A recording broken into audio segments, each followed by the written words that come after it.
Om Shanti. Good morning. 12 तारीख के बाबा के सतगुरुवार के महावाक्य हैं। बाबा ने कहा, मीठे बच्चे, ब्राह्मण है चोटी, शूद्र है पाँव। जब शूद्र से ब्राह्मण बने तब देवता बन सकेंगे। प्रश्न है, तुम्हारी शुभ भावना कौन सी है जिसका भी मनुष्य विरोध करते हैं? बाबा कहते, तुम्हारी शुभ भावना है कि ये सारी दुनिया पुरानी खत्म हो, नई स्थापन हो जाए। इसके लिए तुम कहते हो कि ये पुरानी दुनिया विनाश हुई क्यों हुई। इसका भी मनुष्य विरोध करते हैं। प्रश्न है दूसरा, इस इंद्रप्रस्थ का मुख्य कायदा क्या है? बाबा कहते हैं, कोई भी पति शूद्र को इस इंद्रप्रस्थ की सभा में नहीं ला सकते। अगर कोई ले आते हैं तो उस पर भी पाप लग जाता है। ओम शांति। रूहानी बच्चों प्रति रूहानी बाप बैठ समझाते हैं। रूहानी बच्चे जानते हैं हम अपने लिए अपना दैवी राज्य फिर से स्थापन कर रहे हैं, क्योंकि तुम ब्रह्मा कुमारियाँ हो। तुम ही जानते हो, परंतु माया तुम्हें भी भुला देती है। तुम देवता बनना चाहते हो तो माया तुमको ब्राह्मण से शूद्र बना देती है। शिव बाबा को याद ना करने से ब्राह्मण शूद्र बन जाते हैं। बच्चों को ये भी मालूम है कि हम अपना राज्य स्थापन कर रहे हैं। जब राज्य स्थापन हो जाएगा फिर ये पुरानी सृष्टि नहीं रहेगी। सबको इस विश्व से शांति धाम में भेज देते हैं। ये है तुम्हारी भावना। परंतु तुम जो कहते हो ना, ये दुनिया ख़त्म हो जानी है, तो ज़रूर लोग विरोध तो करेंगे ना। कहेंगे कि ब्रह्मा कुमारियाँ ये फिर क्या कहती हैं, विनाश विनाश ही कहती रहती हैं। तुम जानते हो इस विनाश में ही खास भारत आम दुनिया की भलाई है। ये बात दुनिया वाले नहीं जानते। विनाश होगा तो सब चले जाएंगे मुक्ति धाम। अभी तुम ईश्वरीय संप्रदाय के बने हो, पहले आश्रित संप्रदाय के थे। तुमको ईश्वर खुद मुक्ति धाम ले जाते हैं। कहते हैं, बच्चे मामेकम याद करो। यह तो बाप जानते हैं, सदैव याद में कोई रह नहीं सके। सदैव याद रहे तो विकर्म विनाश हो जाए, फिर कर्मातीत अवस्था हो जाए। अभी तो सब पुरुषार्थी हैं। जो ब्राह्मण बनेंगे वही देवता बनेंगे। ब्राह्मणों के बाद देवताएं हैं। तो बाप ने समझाया, ब्राह्मण चोटी है। जैसे बच्चे बाजोली खेलते हैं, पहले आता है माथा, चोटी। ब्राह्मणों को हमेशा चोटी होती है। तुम हो ब्राह्मण, पहले शूद्र अर्थात पैर थे, अभी बने हो ब्राह्मण चोटी, फिर बनेंगे देवता। देवता कहते हैं मुख को, और क्षत्रिय भुजाओं को कहते हैं, वैश्य पेट को कहते हैं, शूद्र पैर को कहते हैं। शूद्र अर्थात शूद्र बुद्धि, तुच्छ बुद्धि। तुच्छ बुद्धि उनको कहते हैं जो बाप को नहीं जानते हैं और ही बाप की ग्लानि करते हैं। तब बाप कहते हैं, जब जब भारत में ग्लानि होती है मैं आता हूँ। जो भारतवासी हैं बाप उन्हों से ही बात करते हैं। यदा यदा ही धर्मस्य ग्लानिर्भवति भारता। बाप आते भी हैं भारत में, और कोई जगह आते ही नहीं। भारत ही अविनाशी खंड है। बाप भी अविनाशी हैं। वह कभी जन्म मरण में नहीं आते हैं। बाप अविनाशी आत्माओं को ही बैठकर सुनाते हैं। ये शरीर तो है विनाशी। अभी तुम शरीर का भान छोड़कर अपने को आत्मा समझने लगे हो। तो बाप ने समझाया था कि होली पर कोकी पकाते हैं तो कोकी सारी जल जाती है, धागा नहीं जलता। आत्मा कभी विनाश नहीं होती है। इस पर ही ये मिसाल है। ये कोई भी मनुष्य मात्र को मालूम नहीं कि आत्मा अविनाशी है। वह तो कह देते आत्मा निर्लेप है। बाप कहते हैं, नहीं, आत्मा ही अच्छा व बुरा कर्म करती है इस शरीर के द्वारा। एक शरीर छोड़ फिर दूसरा लेती है और कर्म भोग भोगती है। तो ये हिसाब किताब ले आई ना। इसलिए आसुरी दुनिया में मनुष्य अपार दुख भोगते हैं। आयु भी कम रहती है, परंतु मनुष्य इन दुखों को भी सुख समझ कर बैठे हैं। तुम बच्चे कितना कहते हो निर्विकारी बनो। फिर भी कहते हैं विष बिगर हम रह नहीं सकते, क्योंकि शूद्र संप्रदाय है ना, शूद्र बुद्धि है। तुम बने हो ब्राह्मण चोटी। चोटी तो सबसे ऊंची है, देवताओं में भी ऊंच है। तुम इस समय देवताओं से भी ऊंचे हो, क्योंकि बाप के साथ हो। बाप इस समय तुमको पढ़ाते हैं। बाप ओबीडियंट सर्वेंट बना है। बाप बच्चों का ओबीडियंट सर्वेंट होता है ना।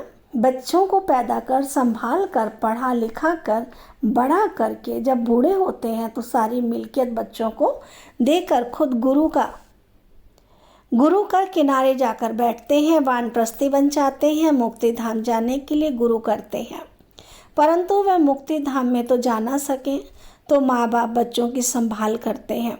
समझो माँ बीमार पड़ती है, बच्चे टट्टी कर देते हैं, तो बाप को ही उठानी पड़ती है ना। तो माँ बाप बच्चे के सर्वेंट ठहरे ना, सारी मिल्कियत बच्चों को दे देते हैं। बेहद का बाप भी कहते हैं मैं जब आता हूँ तो कोई छोटे बच्चों के पास नहीं आता हूँ, तुम तो बड़े हो ना, तुमको बैठ शिक्षा देते हैं। तुम शिव बाबा के बच्चे हो तो बीके कहलाते हो। उनसे पहले शूद्र कुमार कुमारी थे, वैशाल्य में थे। अभी तुम वैशाल्य में रहने वाले नहीं हो। यहाँ कोई विकारी रह ना सके, हुक्म नहीं है। तुम हो बीके, ये स्थान है बीके के रहने के लिए। कोई बहुत अनाड़ी बच्चे हैं जो ये समझते नहीं कि शूद्र कहा जाता है पतित विकार में जाने वालों को। उन्हों को यहाँ रहने का हुक्म नहीं है, आ नहीं सकते। इंद्र सभा की बात है ना। इंद्र सभा तो ये है जहाँ ज्ञान वर्षा होती है। कोई बीके ने अपवित्र को छिपाकर सभा में बिठाया तो दोनों को श्राप मिल जाएगा कि पत्थर बन जाओ। सच्चा ये इंद्रप्रस्थ है। ये कोई शूद्र कुमार कुमारियों का सत्संग नहीं है। पवित्र होते हैं देवताएं, पतित होते हैं शूद्र। पतितों को बाप आकर पावन देवता बनाते हैं। अभी तुम पतित से पावन बन रहे हो, तो ये हो गई इंद्र सभा। अगर बिगर पूछे कोई विकारी को ले आते हैं तो बहुत सज़ा मिल जाती है, पत्थर बुद्धि बन जाते हैं। यहाँ पारस बुद्धि बन रहे हो ना, तो उनको जो ले आते हैं उनको भी श्राप मिल जाता है। तुम विकारियों को छिपाकर क्यों ले आई? बाप से पूछा भी नहीं तो कितनी सज़ा मिलती है। ये है गुप्त बातें। अभी तुम देवता बन रहे हो, बड़े कड़े कायदे हैं, अवस्था ही गिर पड़ती है, एकदम पत्थर बुद्धि बन पड़ते हैं। है भी पत्थर बुद्धि। पारस बुद्धि बनने का पुरुषार्थ ही नहीं करते। ये गुप्त बातें हैं जो तुम बच्चे ही समझ सकते हो। यहाँ बीके रहते हैं, उन्हों को देवता अर्थात पत्थर बुद्धि से पारस बुद्धि बाप बना रहे हैं। बाप मीठे मीठे बच्चों को समझाते हैं कोई भी कायदा ना तोड़े, नहीं तो उन्हें 5 भूत पकड़ लेंगे। काम, क्रोध, लोभ, मोह, अहंकार, ये 5 बड़े बड़े भूत हैं आधा कल्प के। तुम यहाँ भूतों को भगाने आए हो। आत्मा जो शुद्ध पवित्र थी वह अपवित्र, अशुद्ध, दुखी, रोगी बन गई है। इस दुनिया में अथाह दुख है। बाप आकर ज्ञान वर्षा करते हैं, तुम बच्चों द्वारा ही करते हैं। तुम्हारे लिए स्वर्ग रचते हैं, तुम ही योग बल से देवता बनते हो। बाप खुद नहीं बनते, बाप तो सर्वेंट है। टीचर भी स्टूडेंट का सर्वेंट होता है, सेवा कर पढ़ाते हैं। टीचर कहते हैं हम तुम्हारा मोस्ट ओबीडियंट सर्वेंट हूँ। कोई को बैरिस्टर, इंजीनियर आदि बनाते हैं तो सर्वेंट ही हुआ ना। वैसे ही गुरु लोग भी रास्ता बताते हैं, सर्वेंट बन मुक्ति धाम ले जाने की सेवा करते हैं। परंतु आजकल तो गुरु कोई नहीं जा सकते, क्योंकि वह भी पतित है। एक ही सतगुरु सदा पवित्र है, बाकी गुरु लोग भी सब पतित हैं। ये दुनिया ही सारी पतित है। पावन दुनिया कहा जाता है सत्युग को, पतित दुनिया कहा जाता है कलयुग को।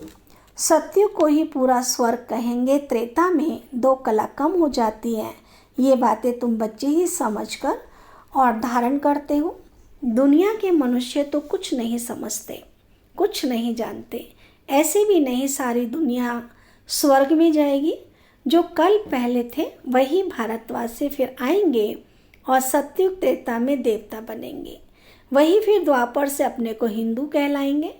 यूँ तो हिंदू धर्म में अब तक जो भी आत्माएं ऊपर से उतरती हैं वह भी अपने को हिंदू कहलाती हैं, लेकिन वह तो देवता नहीं बनेंगी और ना ही स्वर्ग में आएंगी।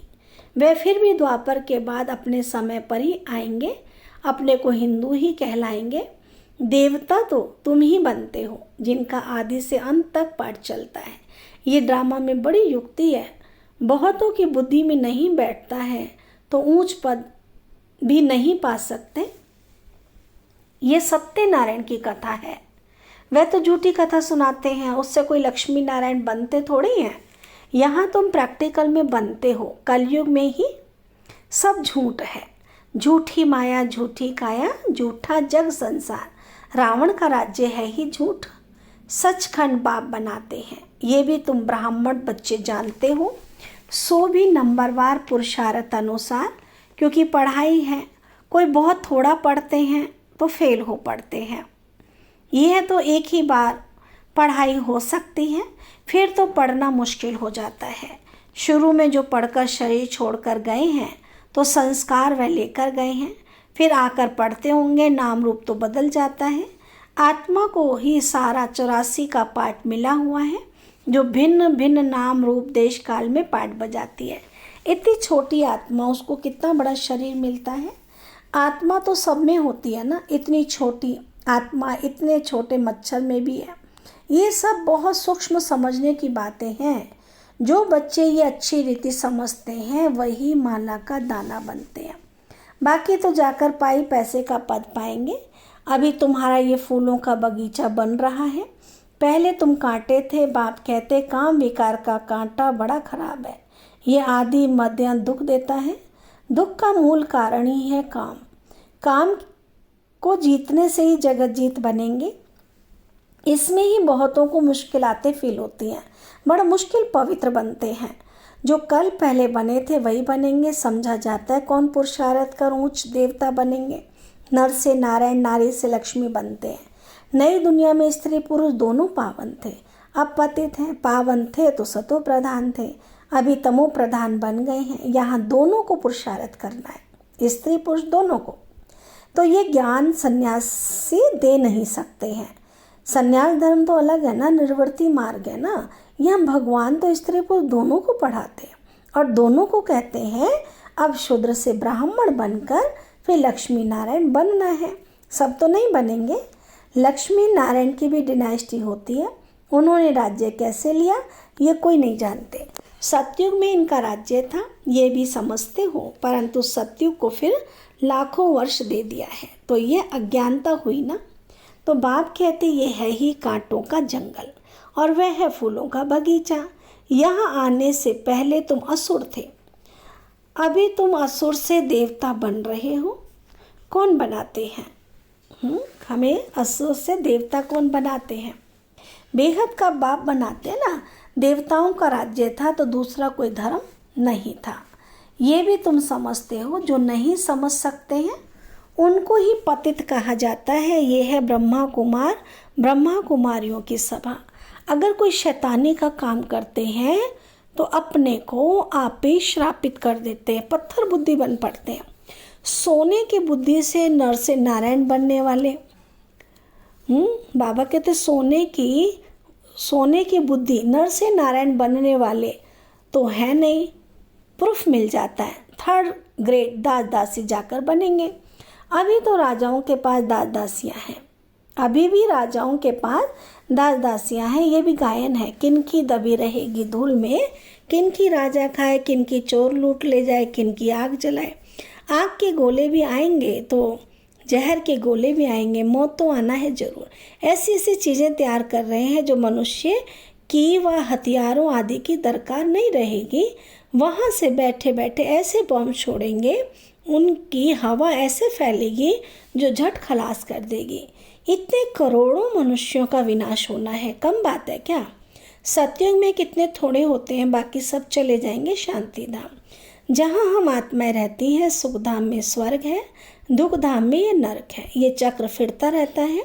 पतित बन जाने से दुख धाम बन जाता है, फिर बाप सुख धाम में ले जाते हैं। परम पिता परमात्मा अभी सर्व की सद्गति कर रहे हैं तो खुशी होनी चाहिए। मनुष्य डरते हैं, ये नहीं समझते मौत से गति सदगति होनी है। अच्छा, मीठे मीठे सिक्की लदे बच्चों प्रति माता पिता बाप दादा का याद प्यार और गुड मॉर्निंग। रूहानी बाप की रूहानी बच्चों को नमस्ते। हम रूहानी बच्चों की रूहानी बाबा को नमस्ते। धारणा के लिए मुख्य सार है, फर्स्ट पॉइंट है, फूलों के बगीचे में चलने के लिए अंदर जो काम क्रोध के कांटे हैं उन्हें निकाल देना है। ऐसा कोई कर्म नहीं करना है जिससे श्राप मिल जाए। सेकंड पॉइंट है, सचखंड का मालिक बनने के लिए सत्यनारायण की कथा सुननी और सुनानी है। इस झूठ खंड से किनारा कर लेना है। वरदान बाबा ने दिया, लाइट के आधार पर ज्ञान योग की शक्तियों का प्रयोग करने वाले प्रयोगशाली आत्मा भाव।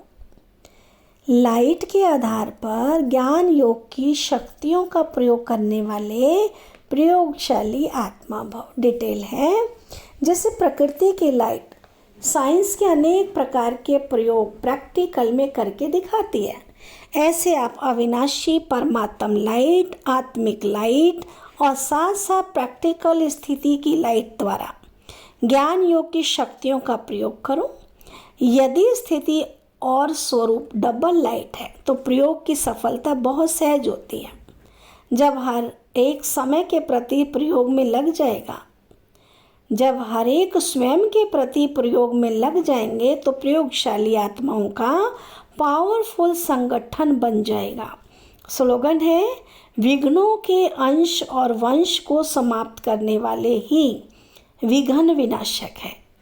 विघ्नों के अंश और वंश को समाप्त करने वाले ही विघ्न विनाशक है। अच्छा, ओम शांति।